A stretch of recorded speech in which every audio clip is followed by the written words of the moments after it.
Coach, I heard you speak to the media this afternoon, so I got a little heads up on some things. But as your dad told you, and you mentioned today, and I was curious if this was a coaching lesson or a life lesson, that close only counts and hand grenades and horseshoes and hand grenades.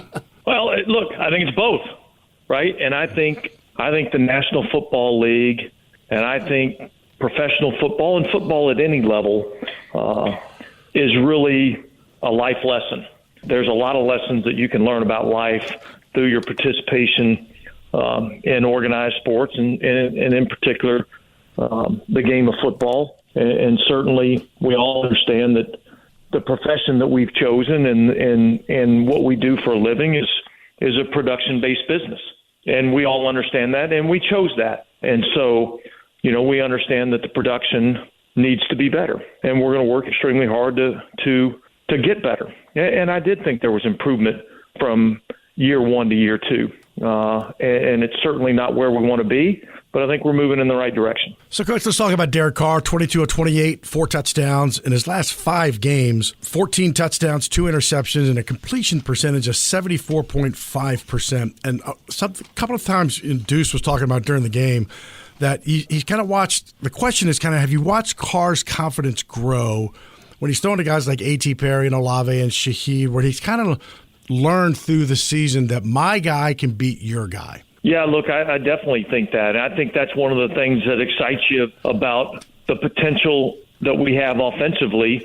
Look, the first touchdown to A.T. Perry, you look out there on the field and it's A.T. Perry and it's Chris Olave and it's Rashid Shaheed and it's Kendre Miller. Like that's the skill group that's out there on the field, and all of those are, rookie and second-year players, and so that gets you excited to see what this offense can be. And I do think Derek got more comfortable with those guys as the season went along. Let's just talk about it. You work all week, you play for 3 hours, and then the final minute and 13 is what everybody's talking about today, and that is the victory formation of the run and everything. I guess just take me through it from your vantage point and how it happened and how Jameis even went into the game and just everything. So, but like Hoss was saying, did you put in Jameis, or did Coach Carmichael, did he put Jameis in? What happened there? So I would say this. I would say, number one, I think we've discussed this plenty, and I don't really have any further comment. I have a damn comment. Well, listen, you're more than welcome to your comments, Bobby. And yet, I think I've discussed this ad nauseum, and I think I want the focus to be more about how the 58 minutes and 30-something seconds prior to that played out, because I thought our guys went out and played their ass off and played really well in a game against a division rival. And I think that's what we ought to be talking about. No, we agree. It's just, how it is. I mean, the story is the story. So can you settle one bet for me? If you can settle this bet for me, I won't ask you more about this situation. And that is, was Tyrann Mathieu trying to score? Absolutely. Okay. What, he let the offensive lineman catch him? I thought it just didn't look. It looked kind of. The offensive lineman caught him. That's like you getting old or something. I didn't say that. That's Bobby. No, I'm like, come on. That's Bobby. You got to get in the end zone there. And I look at we had an opportunity to shield the offensive lineman so he can't get down there and catch the guy. So, that's why it takes 11. Well, Coach Allen, when I look at it, I don't know. I'm old school. I look at Vince Lombardi. I look at Bill Parcells. I look, you were associated with him, Sean Payton, old school Coach Mora. I'm on your side 1,000%, not 100%, 1,000%. There ain't no way in hell that you disrespect the game and you in a victory formation and you try and score. What are you talking about? That's the most humiliating play. When you're going against an opponent, we could score, but we're not going to score. We're just going to kneel down. To me, that's just the right thing to do in the history of the game. Now, to me, if Derek Carr was in the game, I'd be extremely disappointed if Derek Carr did the same thing as Jameis Winston. I'm just telling you. Okay, everybody says we want to give Jamal Williams a touchdown.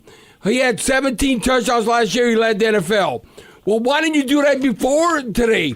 Are we going to throw you a bone? That's garbage touchdown. You average 1.9. Listen, I understand. Look, you fullback. I'm blocking. I'm doing whatever I have to do. But to me, you cannot let the younger players all of a sudden thinking that they dictate. I know name, image, and likeness, transfer portal, and all that.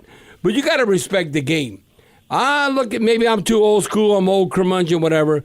But to me, I'm on your side 1,000%.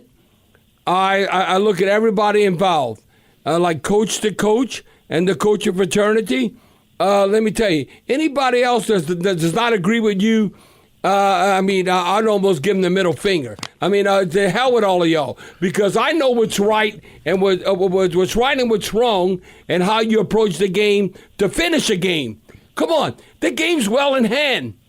We are not trying to all of a sudden just score to be scoring. So that's why when I say all of a sudden the players, they got all their back and all that, I'm like, come on. That's not right. What's right is right and what's wrong is wrong.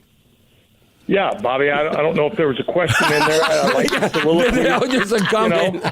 I don't know. I'm just commenting, Coach Allen. I don't know. I know what's right. I would consider myself a little old school too, though, Bobby. And I do.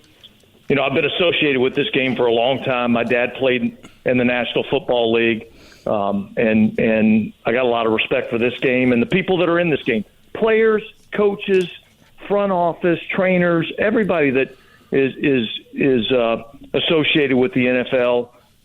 Certainly, I appreciate the opportunity to be in the NFL, and I respect this game and the people that are involved in it. What's the process of this week with Dennis, Mickey, your staff? When do you talk to your coaching staff?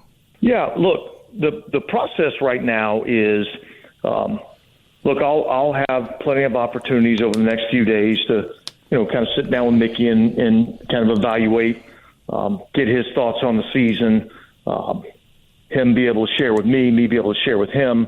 We'll kind of evaluate everything, and then I want to take all the emotion out of any decisions that get made, whether it be player evaluation or staff evaluations or any of those types of things. You take all the emotion out of it. You get a chance to really sit back and evaluate.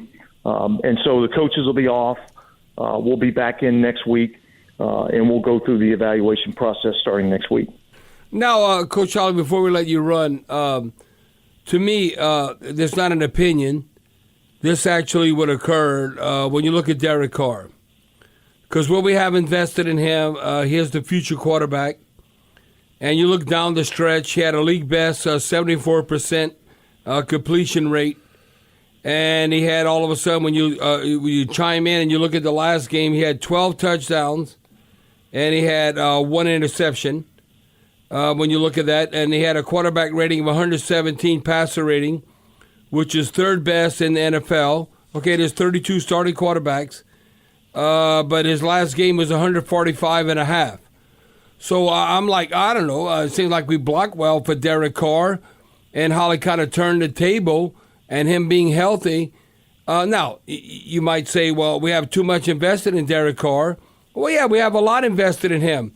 But how he closed out the season, the last handful of games, the last month, Derek Carr has proven that he's been that he's going to be the future quarterback for 2024. Well, yeah, I don't think there's any question about that. The way that he performed down the stretch, I thought was outstanding. And I thought, I thought the players around him executed at a high level also. And so, those numbers that you just rattled off, those aren't. It's not an opinion. That's what happened. No, those aren't just like hum-ho numbers. These are numbers, in an elite category. And so, look, I think building this thing around what he can do, and continuing to try to, put him in the best position for success, I think leads to a lot more success for our football team. And I think we all understand the importance of the quarterback position.